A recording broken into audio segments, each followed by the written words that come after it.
नमस्ते दोस्तों। आज मैं आपको एक ऐसी कहानी सुनाने जा रहा हूँ जो आपके दिल को छू जाएगी। दोस्तों, मेरा नाम सोनू है और मैं 23 वर्ष का एक साधारण लड़का हूँ। मेरी कहानी उन लाखों युवाओं की है जो छोटे गांवों से बड़े सपने लेकर निकलते हैं। हमारा परिवार हमेशा से संघर्ष में रहा। मेरे पिताजी एक छोटी सी दुकान चलाते थे और उसी से हमारा घर चलता था। मेरे परिवार में मेरी दो छोटी बहनें हैं, प्रीति और नीति। प्रीति मुझसे 2 साल छोटी है और नीति 5 साल छोटी। पिछले साल प्रीति की शादी एक अच्छे परिवार में हुई थी। शादी की सारी तैयारियां और खर्च पिताजी ने उठाया था। उनके हिसाब से बेटी का ब्याह कर देना जिंदगी का सबसे बड़ा काम था। शादी के बस 3 महीने बाद ही पिताजी की छाती में अचानक दर्द हुआ और डॉक्टर से पहले पहुंचने तक उनका देहांत हो गया। घर पर जैसे बम फूट गया। माँ तो जैसे पत्थर हो गई। कई दिनों तक रोती रही। अब नीति का क्या होगा? इस उम्र में मैं क्या करूंगी? माँ की आंखों में यही सवाल दिन रात घूमता रहता। हमारे पास एक कच्चा पक्का मकान था और थोड़ी सी जमीन। मैं 8वीं कक्षा के बाद स्कूल छोड़ चुका था। पापा कहते थे, पढ़ाई तो बड़े लोगों के लिए है, हमें तो बस 2 वक्त की रोटी कमानी है। मन में था कि और पढ़ूं, लेकिन हालात ने इजाजत नहीं दी। पापा के जाने के बाद घर का सारा बोझ मेरे कंधों पर आ गया।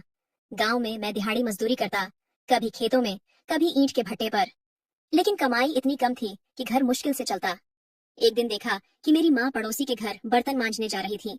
मैं अपने माँ से बोला, नहीं माँ, आप ऐसा नहीं करोगी। आपका बेटा जीते जी आपको दूसरों के घर काम करने नहीं भेजेगा। आंखों में आंसू थे।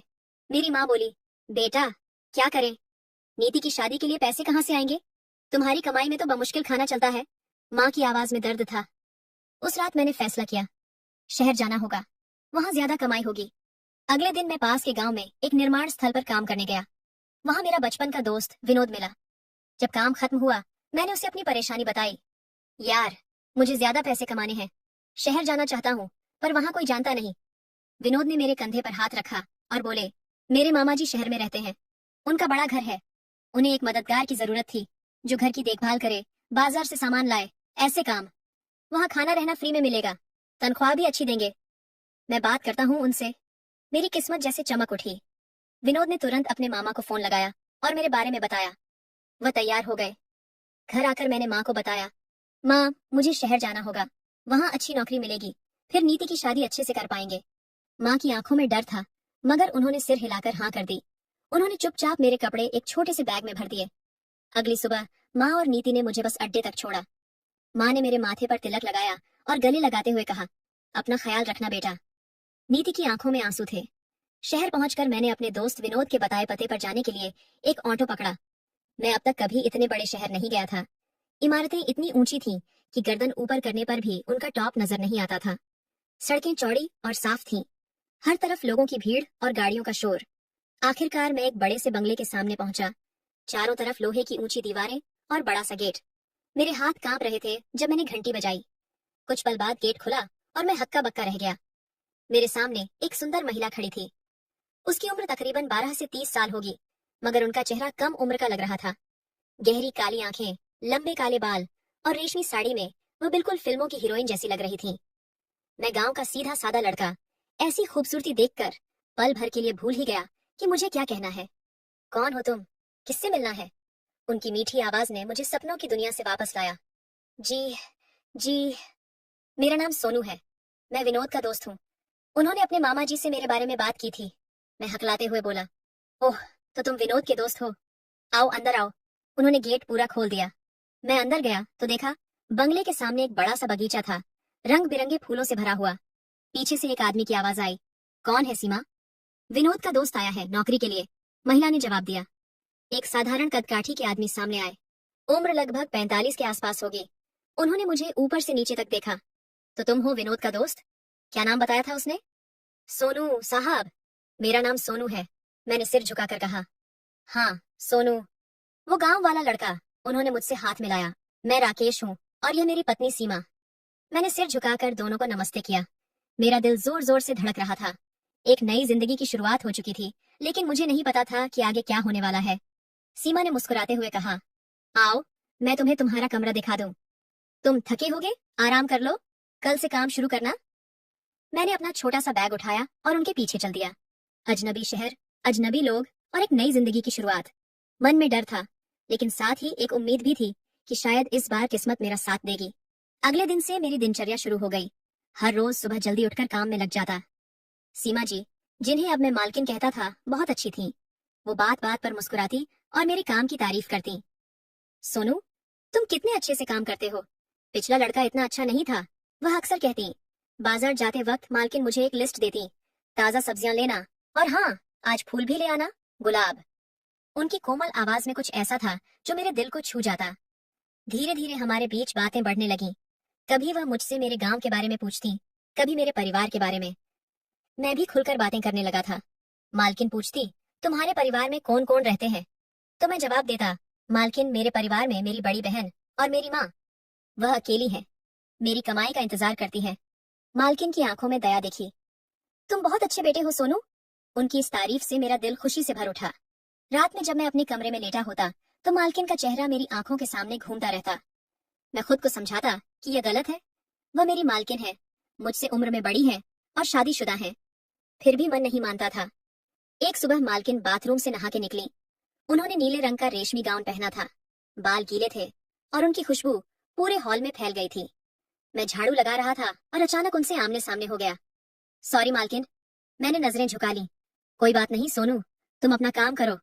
उनकी आवाज में एक अजीब सी मिठास थी। 3 महीने बीत चुके थे। अब मैं घर का हर काम जानता था।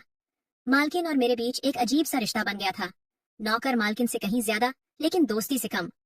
वह मुझसे हंसकर बातें करती, कभी कभी मेरे कंधे पर हाथ रख देती और मैं सिहर जाता। लेकिन अचानक सब कुछ बदल गया। मैंने देखा कि मालकिन अब हंसती कम थी। उनकी आंखों में चमक गायब हो गई थी। वह अक्सर अपने कमरे में अकेली बैठी रहती। कभी कभी रोने की आवाज भी आती। मेरे मालिक जी भी बदल गए थे। वह पहले से ज्यादा गुस्सैल और चिड़चिड़े हो गए थे।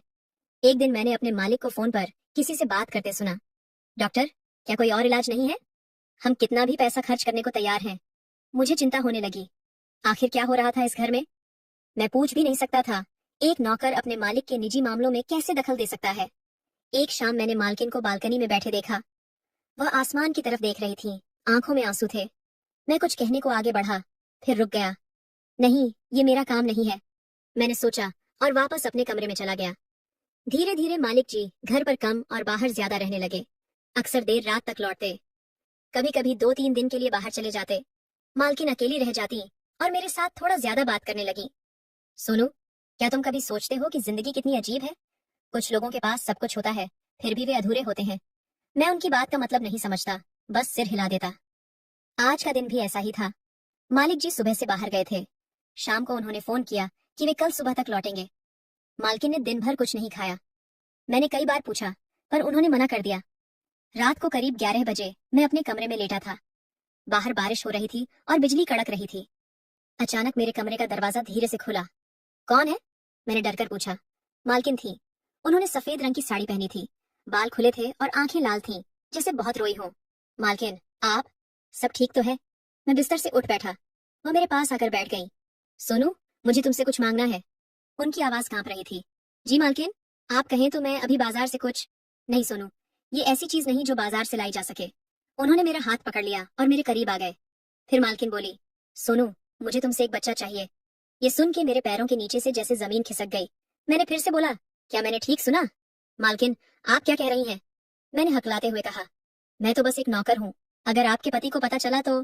फिर मालकिन बोली, राकेश, मेरा पति कभी पिता नहीं बन सकते। सोनू। मालकिन की आंखों से आंसू बहने लगे। डॉक्टर ने कहा है कि वे बांझ हैं। मैं समझ गया कि आखिर घर में चल क्या रहा था। मालिक जी का गुस्सा, मालकिन का रोना, वो फोन पर डॉक्टर से बातचीत, सब कुछ साफ हो गया। पर मालकिन, ये गलत है। मैं आपके साथ ऐसा नहीं कर सकता। क्यों नहीं कर सकते सोनू? क्या मैं तुम्हें पसंद नहीं? उन्होंने अपना चेहरा मेरे करीब लाया। मैं जानती हूँ तुम मुझे देखते हो। मैं तुम्हारी नजरों में वो चमक देखती हूँ। मेरा दिल जोर जोर से धड़कने लगा। ये सच था। मैं उन्हें चाहता था, लेकिन मालकिन की बात सुनकर मेरा दिल धड़कने लगा।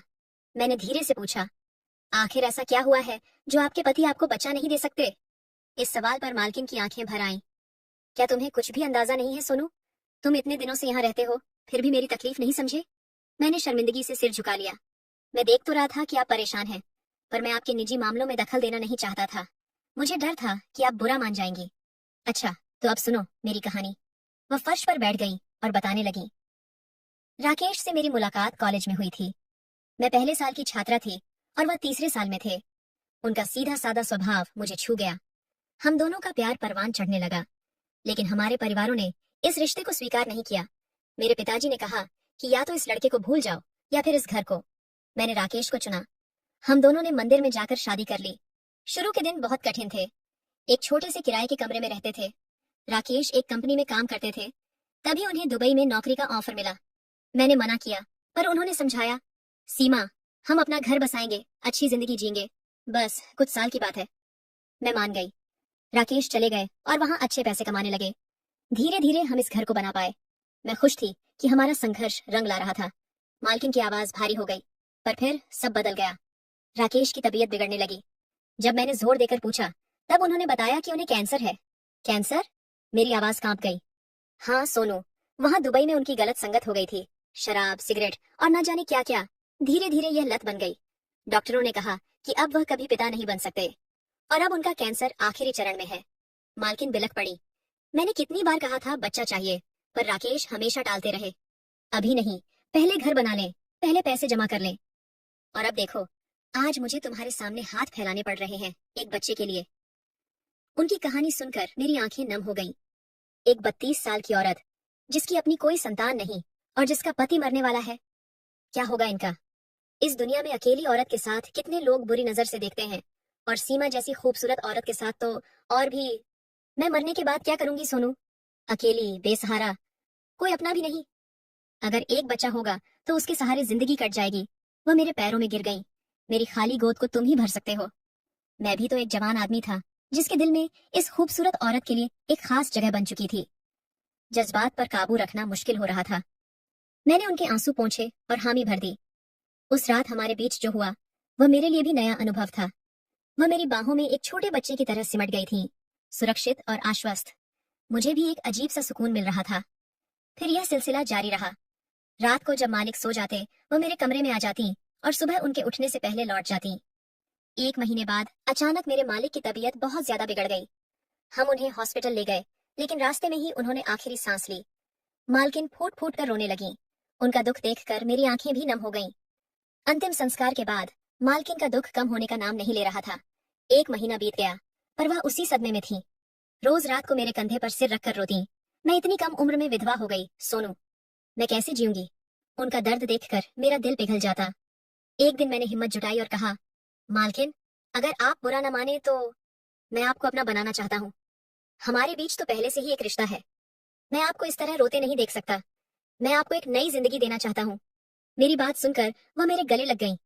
तुम सच में बहुत अच्छे इंसान हो सोनू, तुम्हें जैसा ठीक लगे। अगले ही दिन हमने मंदिर में जाकर शादी कर ली। मैंने उन्हें विधवा के दर्द से आजादी दिला दी। कुछ दिन बाद मैं गांव गया और अपनी माँ को सारी सच्चाई बताई। मुझे डर था कि माँ नाराज होंगी, पर उन्होंने मुझे गले लगा लिया। तूने बहुत अच्छा किया बेटा, मैं भी तो एक विधवा हूँ, इसीलिए मैं उसका दर्द समझती हूँ। मेरी उम्र हो चुकी थी, पर वह अभी जवान है, उसका भी जीने का हक है। माँ ने सीमा को अपनी बहू के रूप में खुशी खुशी स्वीकार कर लिया। मैं माँ को लेकर शहर लौट आया। माँ और सीमा दोनों एक दूसरे को पसंद करने लगी। फिर मैंने अपनी छोटी बहन नीति की भी शादी एक अच्छे परिवार में करवा दी। मैंने शहर में ही एक छोटी सी नौकरी ढूंढ ली। धीरे धीरे सीमा भी अपने दुखद अतीत को भूलकर नई जिंदगी में रंग भरने लगी। आज हम सब एक साथ खुश हैं। सीमा के पेट में हमारा बच्चा पल रहा है और माँ उसकी देखभाल में लगी रहती है। लेकिन दोस्तों, कभी कभी मैं सोचता हूँ, क्या एक विधवा को नई जिंदगी देना गलत है? क्या उसे भी जीने का हक नहीं है?